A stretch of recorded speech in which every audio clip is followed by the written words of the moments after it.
మా షాప్ లో పనికిరాని వస్తువులు మొత్తం ఇక్కడ ఎత్తుకొని వచ్చి వేసినాము చూడండి. పక్కన షాపింగ్ మాల్ ఉంది, వాళ్ళకి కావాలంట, వాళ్ళు తీసుకొని పోతారంటే ఇక్కడ ఎత్తుకొని వచ్చి వేసేసినాము మేము. చూడండి ఇవి అన్ని మా షాప్ లో తావు లేదు పెట్టడానికి. వేరే కంపెనీ వాళ్ళు కొత్తవి ఇస్తామన్నారు మాకు, పాతయి ఇక్కడ ఎత్తుకొని వచ్చి వేసేసినాము చూడండి. ప్లాస్టిక్ కిరీట్లు కూడా ఉన్నాయి చూడండి ఇక్కడ, ఇవి మెత్తగా పడిపోయినాయి, అందుకు ఇక్కడ ఎత్తుకొని వచ్చి వేసేసినాం మేము. ఇవి ఎత్తుకొని పోయి అమ్మాయి అన్నాడు గుజరీలో మా బాస్. చూసాము టైం అయితే లేదు, నాకు టైం దొరికితే ఎత్తుకొని పోయి అమ్మేస్తా ఇవి అన్ని. మనం ఉండే ఏరియాలో కొత్తగా మస్జిద్ అయితే కట్టినారు, పెద్దది, మీకు చూపిస్తా చూడండి. అక్కడ కనిపిస్తుంది కదా అదే మస్జిద్. కార్లు పెట్టేదానికి పార్కింగ్ చూడండి ఎంత పెద్దది ఉందో. నేను ముందు వచ్చినప్పుడు లేదు మస్జిద్ ఇక్కడ, ఇప్పుడు కట్టేసినారు చూడండి, చాలా పెద్దది కట్టినారు ఇక్కడ మస్జిద్.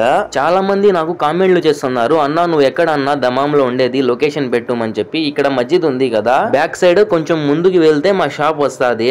అందరికి రిప్లై ఇవ్వాలంటే నా వల్ల కాలాగా ఉంది, కొంతమందికి రిప్లై ఇస్తానండా నేను, సారీ ఏమనుకోద్దండి, ప్లీజ్ సబ్స్క్రైబ్ చేసుకోండి.